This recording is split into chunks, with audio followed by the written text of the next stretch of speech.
Bonjour à tous. Aujourd'hui, nous allons faire le tuto de la combinaison Anouk. Le haut, c'est comme une veste croisée double boutonnage. Et en bas, vous avez le choix entre un short, un pantalon fuselé ou un pantalon baggy. En haut, vous avez le choix entre sans manches, manches courtes et manches longues. Donc en fait, ça vous fait 9 possibilités. On fait ce tuto dans un jean métallisé, atelier de la création. On assemble endroit contre endroit les devants avec la parmenture d'eau par la couture d'épaule. On pique et on ouvre la couture au fer.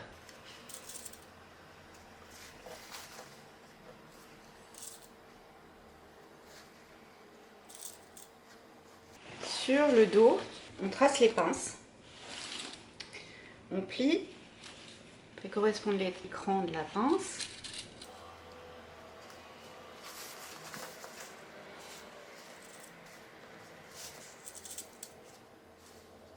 Et on pique du bas vers le sommet de la pince.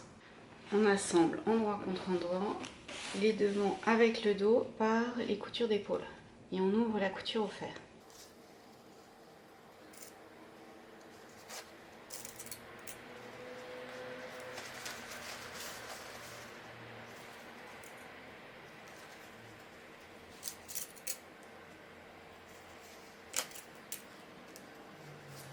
Donc on fait les deux épaules. On va maintenant monter le col tailleur. Alors sur le col tailleur, il faut déjà que le col soit entoilé. Ensuite, vous marquez vos valeurs de couture sur le col et sur le corps. On va piquer de ce point-là à ce point-là. En fait, on va piquer l'encolure. Vous faites bien correspondre l'écran. Donc milieu dos sur milieu dos. Épaule sur épaule. Alors l'écran, il correspond à l'intersection des coutures. Donc, vous mettez à 1 cm, là où la couture passe, et vous allez à 1 cm sur la couture opposée.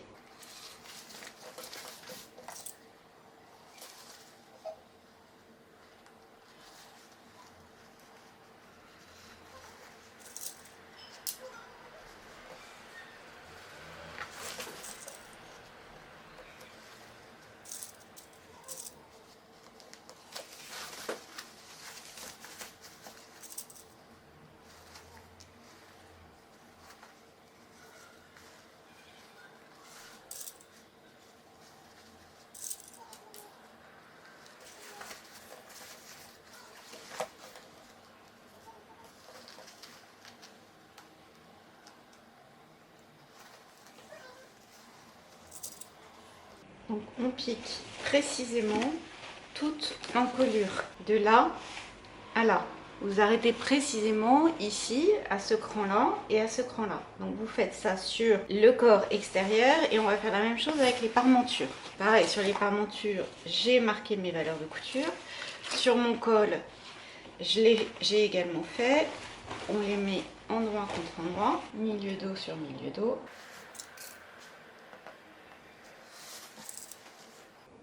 Épaule sur épaule.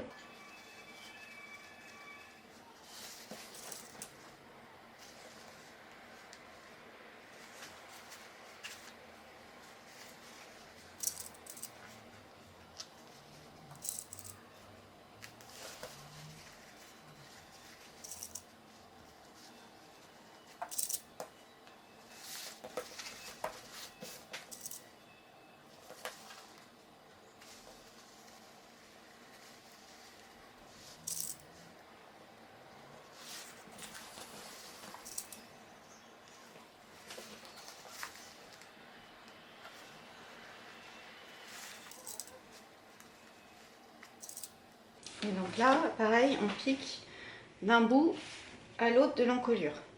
On est précis, on s'arrête vraiment sur ce cran-là, de part et d'autre. On crante jusqu'à la couture, on pivote, et on va piquer l'anglaise.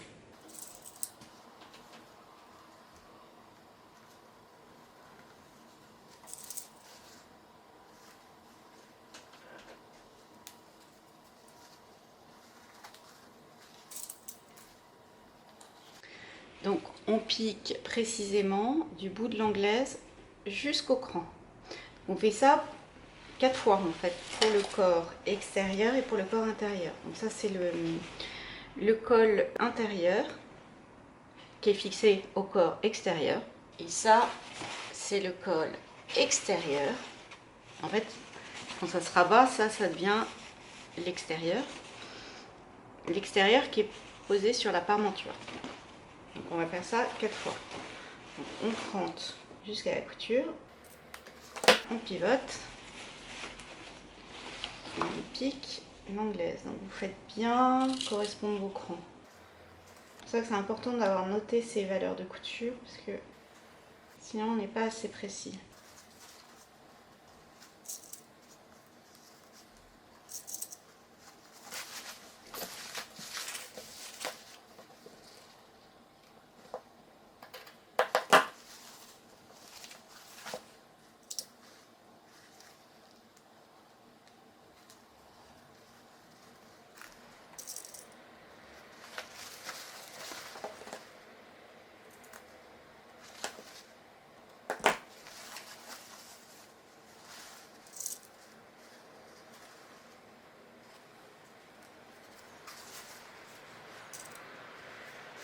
On pique de là à là précisément. On ouvre les coutures au fer et on va assembler le col intérieur avec le col extérieur par la couture du haut du col.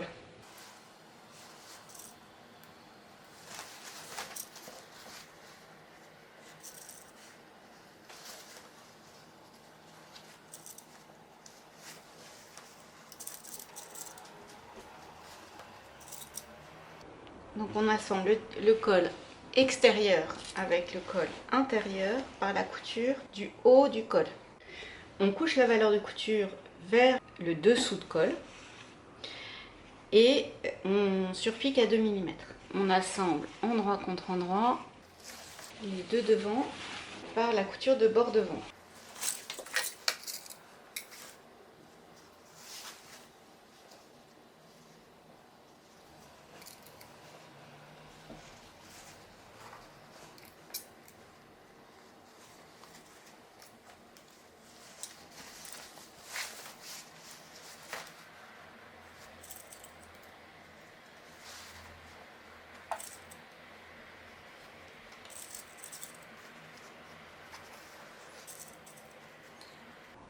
On pique les deux bords devant. Là, vous avez un cran qui correspond en fait à la cassure, c'est-à-dire que le revers de col va se plier comme ceci. Donc, ici, sur cette partie au-dessus du cran, vous allez coucher la valeur de couture vers le devant. Et sur la partie basse, vous allez coucher la valeur de couture sur la parmenture. Donc là, c'est notre parmenture. Sur la partie basse, on couche la valeur de couture vers la parmenture et on surpique. Donc sous votre pied de machine, vous allez positionner comme ceci votre tissu.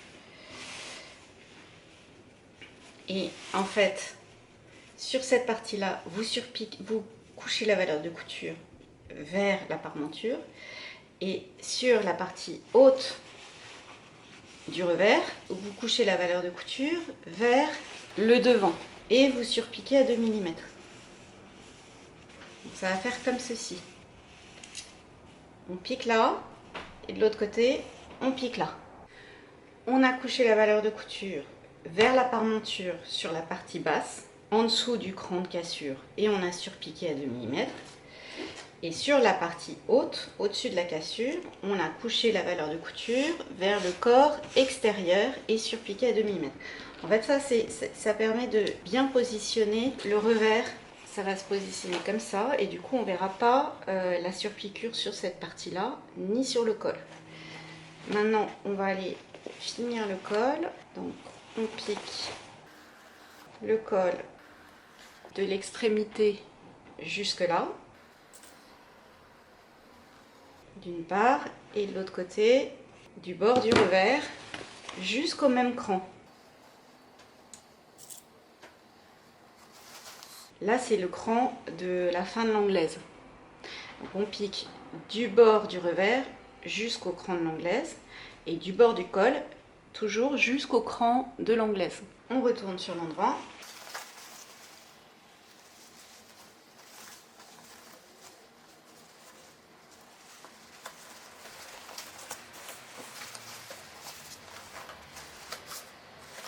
Et là, il nous reste à fixer les valeurs de couture de la parmenture avec le corps pour bien maintenir le col en place. Donc vous prenez les deux épaisseurs et soit à la main, en fait ça dépendra un peu de l'épaisseur de votre tissu. D'ailleurs pareil, la parmenture, là moi je l'ai pas, la parmenture devant je l'ai pas entoilée parce que sur cette matière là j'ai pas considéré que c'était nécessaire. Si votre tissu est plus mou, se tient moins bien, vous pouvez entoiler, comme vous entoilez le col, entoiler les parmentures dos et devant. Là sur du jean je ne l'ai pas fait. Donc, je prends les deux valeurs de couture entre la parmenture d'une part, là on a la parmenture dos et là on a le dos. Donc je prends les deux valeurs de couture et je les maintiens ensemble. Et là, soit à la main, soit avec une surpiqûre, vous piquez dans la valeur de couture. Donc là, compte tenu de l'épaisseur du tissu, je vais pouvoir le faire à la machine, mais si mon tissu était plus épais, j'aurais juste cousu à la main les deux valeurs de couture ensemble. Donc d'un cran à l'autre. On a maintenu les valeurs de couture ensemble. Et le col, là, il est terminé.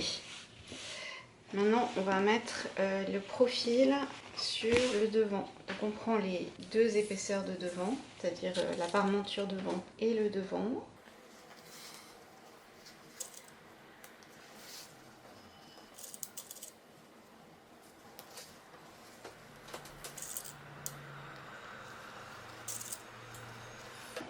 Et on l'épingle au profil devant.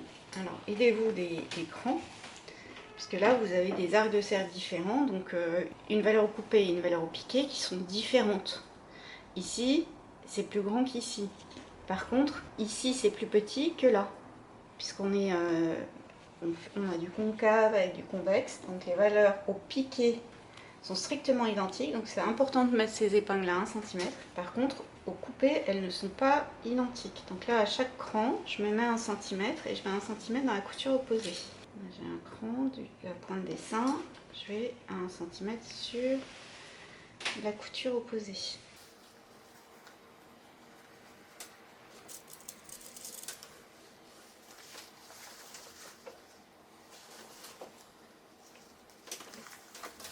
Vous voyez, là, j'ai des vaguelettes qui se forment. J'ai une différence de longueur entre ça, c'est plus long au coupé que le devant. Donc, c'est vraiment important de mettre ces épingles à 1 cm là où les distances correspondent.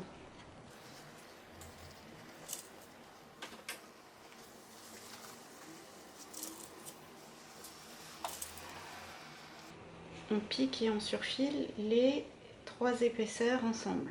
On couche la valeur de couture vers le profil et on surpique à 2 mm. Maintenant, on va mettre les manches. Là, on fait la version avec des manches. Donc, on fait bien correspondre les coutures d'épaule. Sur la tête de manche, on va passer un fil de fronce le long de l'arrondi. Donc, pour passer un fil de fronce, vous allongez le point de votre machine au maximum et vous piquez à 0,5 du bord.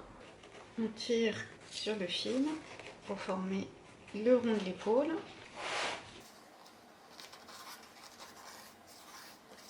Et on épingle la manche au corps. Alors, sur le devant, il y a 2 crans et sur le dos, il y en a un.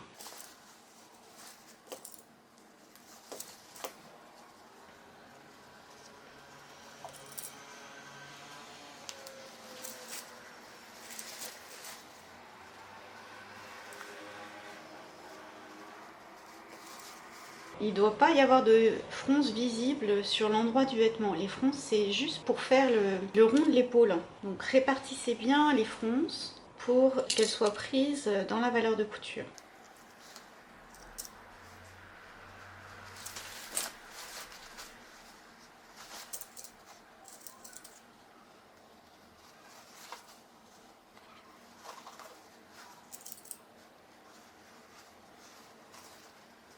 et vous prenez dans la valeur de couture le petit bout de parmenture.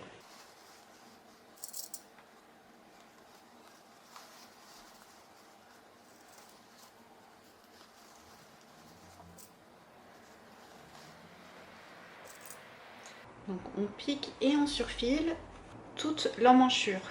Ici, on a pris la parmenture dans la couture. J'ai piqué et surfilé l'emmanchure. Maintenant, on va faire la couture de dessous de bras et la couture de côté de la combi. Fait bien correspondre le dessous de bras.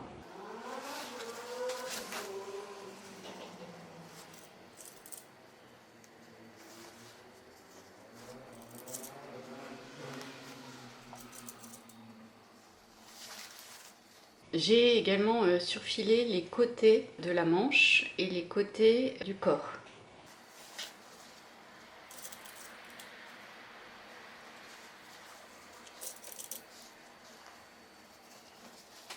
On pique en une seule fois tout le dessous de bras et le côté de la combi.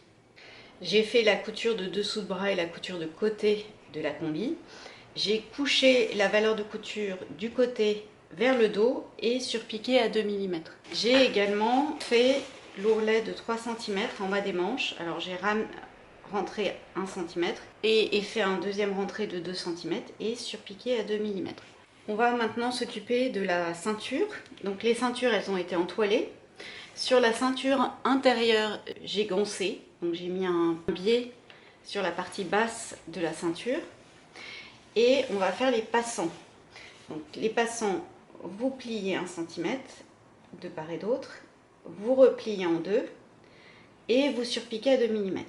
On coupe les passants aux dimensions.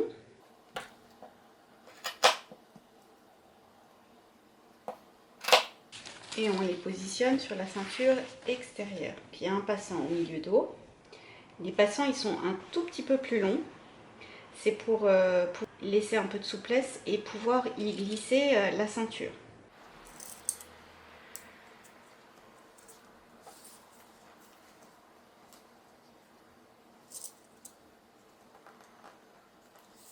Et on les surpique sur le haut et sur le bas de la ceinture. Donc ici on surpique et ici on surpique. On assemble endroit contre endroit les extrémités de la ceinture intérieure avec la ceinture extérieure.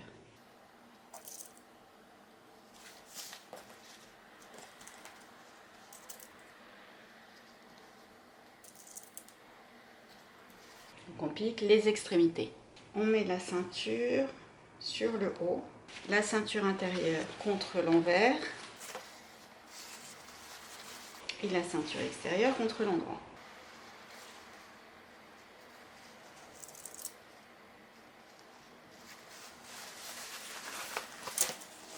On couche les pinces vers le côté.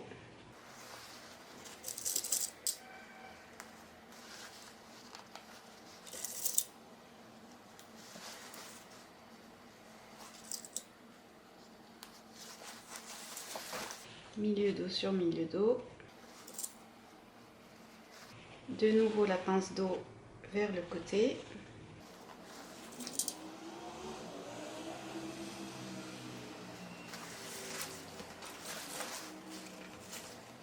Bord devant sur bord devant.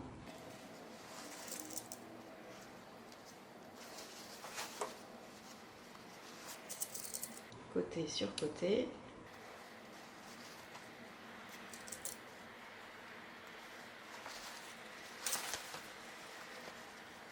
Donc le haut est entre les deux épaisseurs de ceinture.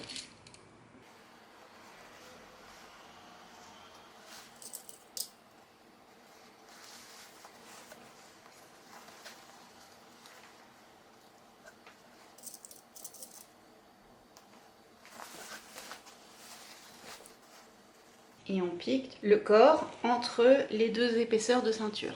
On retourne.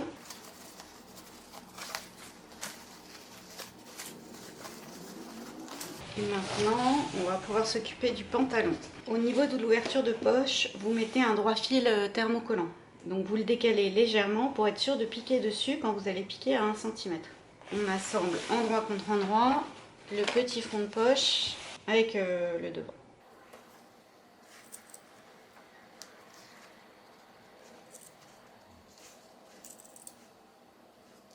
On pique, ensuite on couche la valeur de couture vers le fond de poche et on surpique à 2 mm. On a couché la valeur de couture vers le fond de poche et surpiqué à 2 mm. Ça évite que le petit fond de poche ne ressorte. On assemble endroit contre endroit, le grand fond de poche avec le petit fond de poche le long de l'arrondi. On pique et on surfile.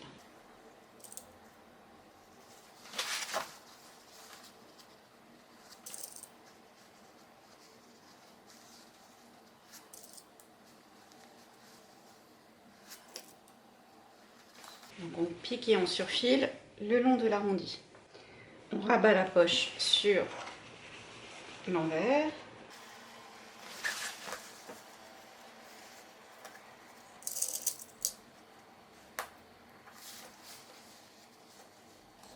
Et on maintient avec une surpiqûre le haut et le bas de la poche. Donc on surpique ici et ici le bas de la poche. On surfile les côtés dos et devant des jambes. On superpose les deux devant.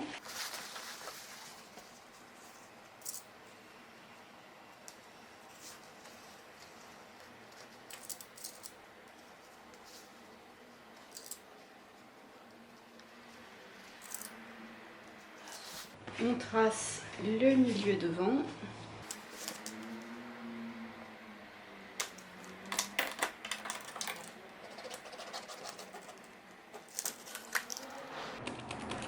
Et on va piquer en deux temps. On pique la fourche avec une longueur de point standard. À partir de ce point-là, donc qui est à 1 cm au-dessus de la soupate, on pique avec le point le plus long de sa machine et on ne fait pas de point d'arrêt. Donc on pique ici au point standard, on fait un point d'arrêt, puis on pique la verticale au point le plus lâche et sans point d'arrêt. On replie envers contre envers la soupate et on surfile la verticale et le bas de la soupate. On positionne envers contre endroit la fermeture le long de la soupate. Alors là, moi j'ai une fermeture plus longue, mais si vous en voulez une plus ajustée, il vous faudra un zip de 20 cm.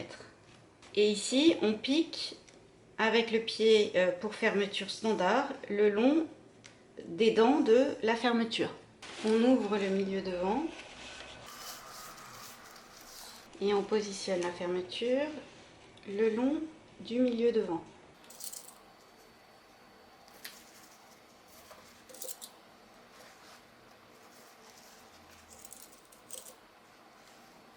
Et on pique le rabat et la soupate au ras des dents. Donc on repique en fait sur la couture que l'on vient de faire.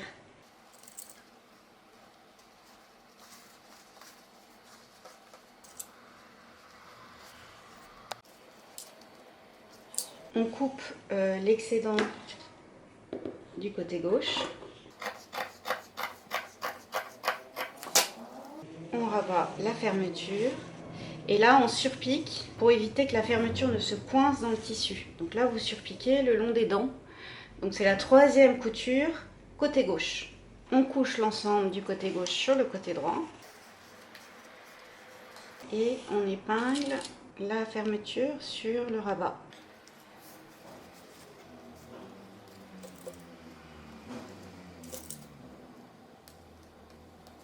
Et on pique cette fois-ci sur le côté droit au ras des dents. Sur l'endroit, on va tracer une verticale à 3 cm du milieu devant et à 1 cm au-dessus de la fin du zip. Et ici, vous faites un arrondi. Alors, on va piquer en deux temps. Là, je maintiens sur le côté gauche la soupate.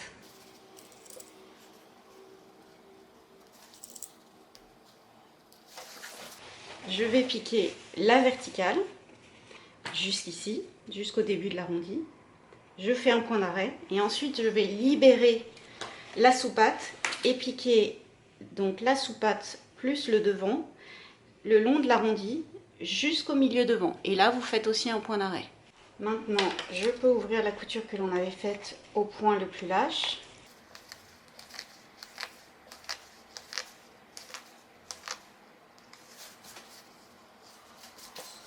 On peut couper l'excédent du zip sous la sous-patte. Et le zip est posé. Ne coupez pas cette partie-là pour le moment, parce que si jamais vous manipulez votre zip et que vous l'avez coupé, vous risquez de sortir et puis là il faut tout refaire. On le coupera une fois la ceinture posée. Pour le dos, on a surfilé les côtés du dos, tracé la pince, on la forme.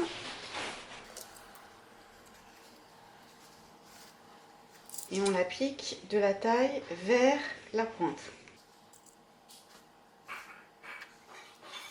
Pour les poches d'eau, sur le haut, on repasse un rentré de 1 sur 1 et sur les côtés, on repasse un rentré de 1 cm. Vous surpiquez l'ourlet du haut à 2 mm. En s'aidant des repères des poches, on épingle la poche sur le dos.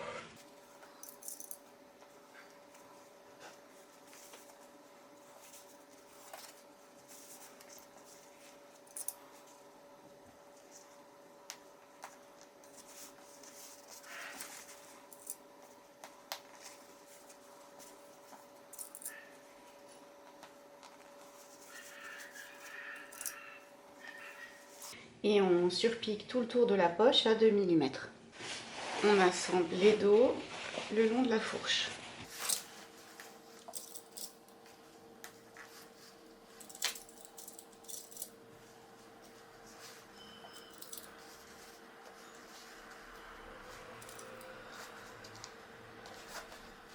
Donc on met endroit contre endroit les deux dos et on pique le long de la fourche. On assemble endroit contre endroit, le dos avec le devant par les coutures de côté.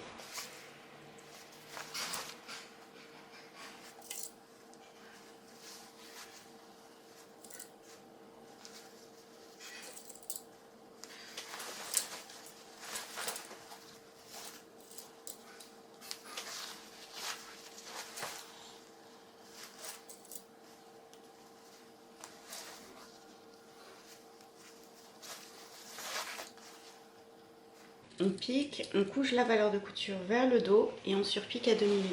On assemble le devant avec le dos par la couture d'entrejambe. Alors au niveau de la couture d'entrejambe, ici avec la braguette, vous êtes contraint de positionner vos valeurs de couture vers la droite. Donc ici, positionnez le devant avec le dos, avec les valeurs de couture vers la droite.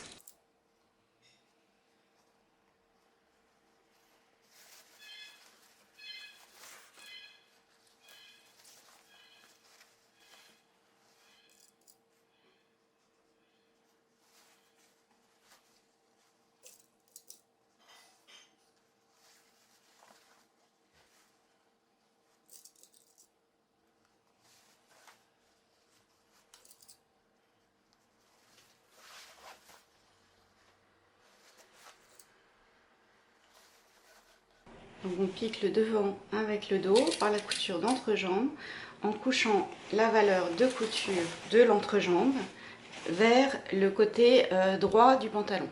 J'ai couché la valeur de couture de la fourche dans le sens imposé par la braguette, donc vers la droite et surpiqué à 2 mm. J'ai également fait l'ourlet de 3 cm en bas des jambes et maintenant on va assembler le haut avec le bas. Milieu dos sur milieu dos.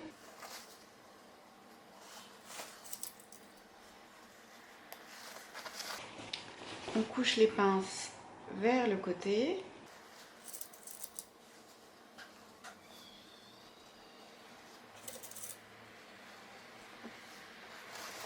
Couture de côté sur couture de côté.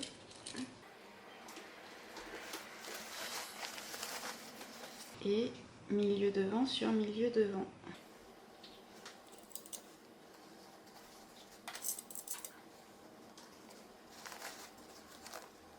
Donc ça c'est le côté droit où le bas s'arrête au milieu devant. Sur le côté gauche, c'est un peu asymétrique. Donc, pareil, on met la pince vers le côté. Couture de côté sur couture de côté.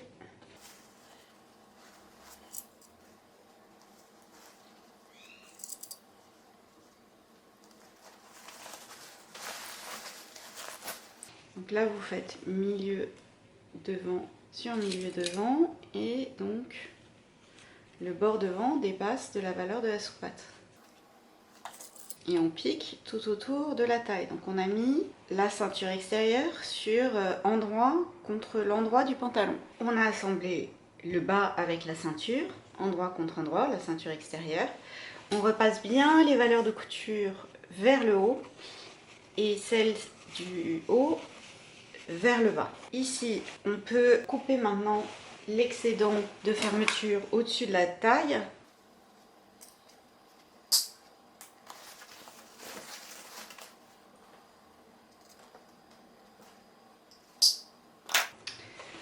Ici,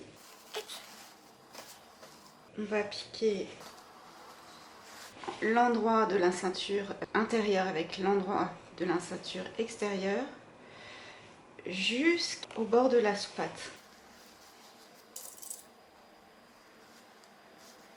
Donc en fait le pantalon il est entre les deux épaisseurs de ceinture.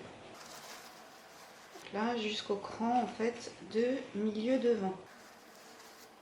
Alors en fonction de l'épaisseur de votre tissu ça sera plus ou moins évident. Et sur l'autre côté on va faire pareil.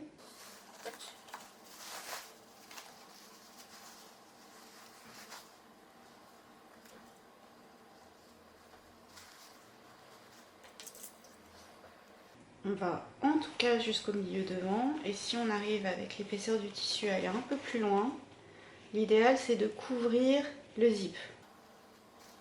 Et ça dépendra un peu de l'épaisseur de votre tissu. Donc là vous voyez c'est ma couture de fermeture.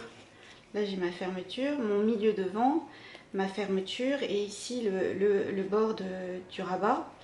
Et j'essaye idéalement d'aller jusqu'au bord du rabat.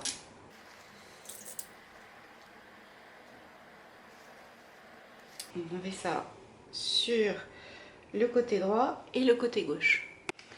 On crante l'angle.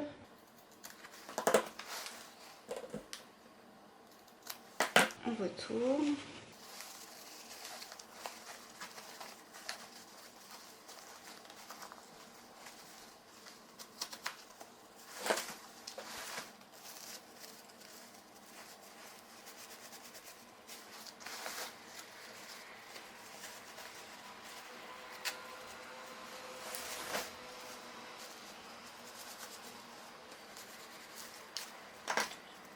Et là, on rabat la ceinture intérieure sur l'envers et idéalement vous bâtissez ou bien vous épinglez. Donc ici, côté droit, moi j'ai pas réussi à couvrir le zip, le tissu était trop épais. Donc là, vous sortez progressivement le biais. Vous voyez, ça va fermer un angle. Et là, vous bâtissez donc sur la couture de taille entre la ceinture et le pantalon.